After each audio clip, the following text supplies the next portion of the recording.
Bom dia, o meu nome é Paula Sequeiros.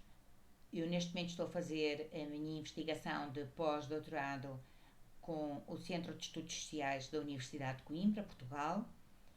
Sou portuguesa também. Agradeço à Fabíola Bezerra a oportunidade de estar hoje aqui a conversar convosco sobre uma investigação que desenvolvi recentemente aqui na área da cidade onde resido. Esta investigação e o tema da nossa conversa eu intitulei Um Sonho de Vida, Leitura Feminina na Prisão. E teve como objetivo, acima de tudo, tentar perceber o que leem as mulheres neste estabelecimento prisional, porquê, as razões das suas preferências de leitura e quais os significados que elas próprias atribuem à leitura que fazem. Deixem-me dizer-vos, em primeiro lugar, que este estabelecimento penal especial, é assim que é designado na lei, foi criado em 2004, portanto é bastante recente, e resulta de um protocolo entre o Ministério da Justiça e a Santa Casa da Misericórdia do Porto. Em Santa Cruz do Bispo existiam cerca de 300 mulheres detidas, um terço delas em detenção preventiva, 2/3 têm idades entre os 30 e os 49 anos, 15% são estrangeiras, 14% são iletradas, o que é uma taxa alta porque na sociedade portuguesa há cerca de 9% de iletradas, 60% têm 4 a 6 anos de escolaridade, baixo também, 63% destas mulheres trabalham por salário, fora de casa, 19% estavam desempregadas, as restantes eram donas de casa ou aposentadas.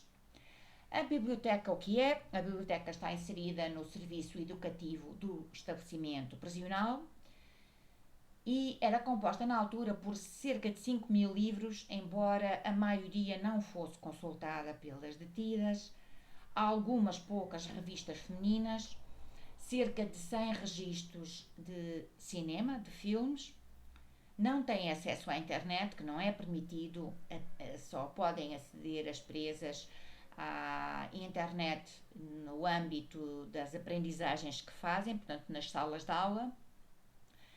E também tem uma característica interessante. Como é que estas mulheres se referenciam? Quem as orienta para a leitura? Quem as aconselha? Em primeiro lugar, é também uma reclusa que trabalha dentro da biblioteca e, em segundo lugar, são os professores do estabelecimento prisional. Diga-se também que muitas delas, a maior parte das mulheres com quem eu falei para este estudo nunca tinham entrado antes numa biblioteca. O que é que elas leem mais? Bom, leem em primeiro lugar romances de fantasia ou não, os chamados misery books, ou seja, histórias de vida, como também lhe chamam lá no estabelecimento, aqueles títulos como Queimadas, Vendidas, títulos que envolvem normalmente também algum exotismo e histórias narrativas de vida muito extremas, livros de autoajuda, e havia em particular um livro de poesia erótica que era também muito requisitado porque estas mulheres gostavam de ir aí buscar ideias e de inclusivamente copiar frases e versos para comporem com isto as suas cartas amorosas dirigidas aos seus companheiros. O que significava a leitura em contexto de prisão? Acima de tudo, elas pretendiam viver experiências outras através das personagens dos livros. Pretendiam também ensaiar alternativas futuras para a vida no momento que saíssem da prisão. E também servirem-se dessas leituras para tentarem um pouco avaliar a maneira como tinham conduzido as suas próprias vidas, uma forma de deitar contas ao passado. Mas para além disso, havia outras formas de representações, como nós chamamos na sociologia, outras formas de ideias associadas à leitura. Por exemplo, e sobretudo, buscar terapia, consolação, uma maneira de se acalmar, quebrar o isolamento, viajar dali para fora, procura de excitação também e também a procura do conhecimento. Note-se que, de uma forma muito vincada, as mulheres contavam nas conversas que tiveram comigo que, e esta é uma expressão sua, aqui dentro, em detenção, sentimos tudo de maneira mais forte, a dobrar. O que é que elas consideram que é um bom livro? Em primeiro lugar, procuram personagens com quem possam sentir empatia. Depois, um livro que seja adaptado às suas próprias competências de leitura. Depois, um livro que dê prazer. Conforme diziam, nós não queremos ler desgraças, para isso já temos a realidade em que vivemos no nosso dia a dia. E depois, um livro que tenha um final feliz. Entre os géneros mais populares e os títulos mais populares estavam, acima de tudo, o chamado romance light ou industrial, e havia 3 títulos em particular que naquele momento tinham muito à procura. A minha pesquisa realizou-se há cerca de ano e meio, a pesquisa de terreno, e que títulos eram esses? Um Sonho de Vida, daí o título desta nossa conversa, de Nora Roberts, 11 Minutos, de Paulo Coelho, Uma Chuva de Diamantes, de Sveva Casati Modignani. Diga-se de passagem que estes livros eram também os livros que muitas vezes elas eram aconselhadas a ler pela tal companheira que estava detida e que estava a trabalhar na biblioteca. O que é que caracteriza estes romances do ponto de vista da estrutura narrativa, do ponto de vista das personagens, do ponto de vista até da ideologia com que estavam construídos? Bom, normalmente são histórias centradas numa mulher que está a ascender socialmente, num homem mais velho, rico. Claro que aqui o que está em causa é o amor heterossexual e a chamada procura da alma gêmea. A heroína, por seu lado, é normalmente uma mulher independente, mas que acaba por procurar sempre alguma forma de se sentir mais completa no casamento ou numa relação muito duradoura e quase sempre na maternidade. Ele, por sua vez, conforme eu já referi, é uma pessoa mais madura, mais velha e por vezes tem mesmo um apelido aristocrático. Quanto aos retratos psicológicos das personagens, bom, normalmente não tem traços muito detalhados, pelo contrário, o que facilita este trabalho de projeção de quem lê nessas figuras com contornos mal desenhados. E depois há temas que normalmente estes livros não abordam muito. Questões como o trabalho, questões como dinheiro. Bom, esses temas normalmente são completamente omitidos. Assim como também são omitidos problemas sociais, ainda que graves, ou pior, alguns desses temas sociais podem até ser um pouco ridicularizados. O que é que caracteriza este tipo de romances ainda? Como é sabido, uma certa repetição do enredo ou das situações. As próprias personagens são um pouquinho um estereótipo que se vai repetindo, como nós vemos, aliás, que acontece também em algumas séries televisivas. O cenário para estas histórias é quase sempre um cenário interior, o doméstico, a casa, ou um lugar que se aparenta muito com a casa, e são títulos dirigidos fundamentalmente à audiência feminina. É também característica destes romances uma certa tentativa de seguir os estilos de vida de classes mais altas. O recurso ao estereótipo, conforme já referi, que pode até redundar num pouco alguma banalidade, algum desgaste, um tema repetido ou personagens repetidas com alguma frequência. O que, aliás, não é questão que preocupa as mulheres que leem estes livros. Elas dizem que sabem que esses temas estão repetidos e que as histórias estão repetidas, mas isso não as preocupa, pelo contrário, às vezes é até um pouco isso que elas procuram. São produtos tipicamente de uma edição livreira industrialista, baseiam-se um pouco naquilo que se tem chamado uma estética da decepção e da autodecepção, e novamente elas dizem, pô, mas nós sabíamos que isto são histórias, nós sabemos muito bem que a realidade não é assim, mas gostamos de ler estas histórias. E sim, também se baseiam num certo sentimento de nostalgia.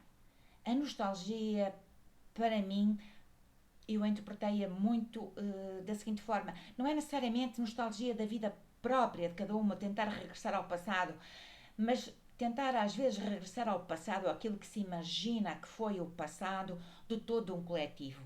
E onde eu acho que é um pouquinho preocupante esta nostalgia é que os chamados papéis de género, aquilo que se espera de uma mulher, que uma mulher é ou deve ser, é um pouco regressivo.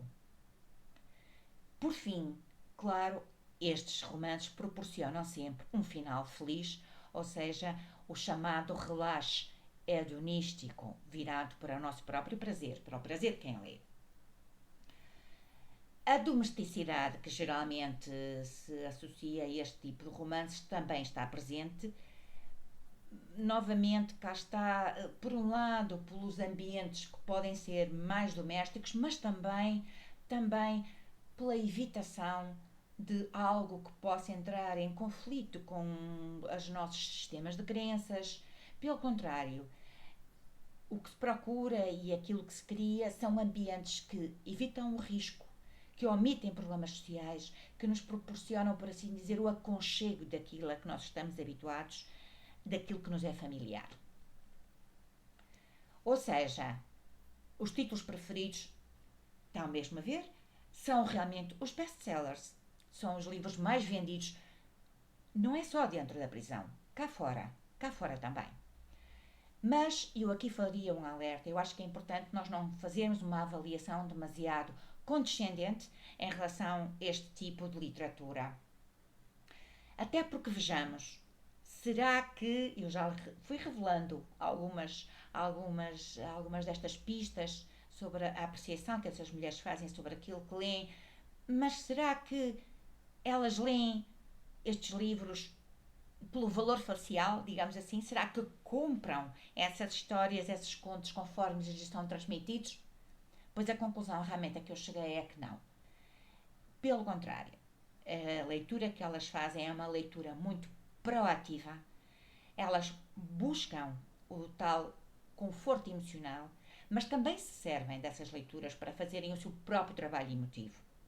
Conforme eu já disse, fazer as contas com o passado, deitar as contas à vida, como nós dizemos aqui em Portugal, tentar prospectivar um futuro, um dia que saiam da prisão, e para isso estes romances também as ajudam muito. Ou seja, não é propriamente uma leitura orientada para o escapismo, para o alheamento em relação a tudo aquilo que se está a viver no cotidiano e até para a realidade social. Não, tem um forte papel emotivo na construção de um futuro e na tentativa de imaginar uma alternativa possível. Outras conclusões interessantes, penso eu, para vocês, colegas bibliotecários, eu que já fui também bibliotecária durante vários anos aqui em Portugal, penso que são as seguintes.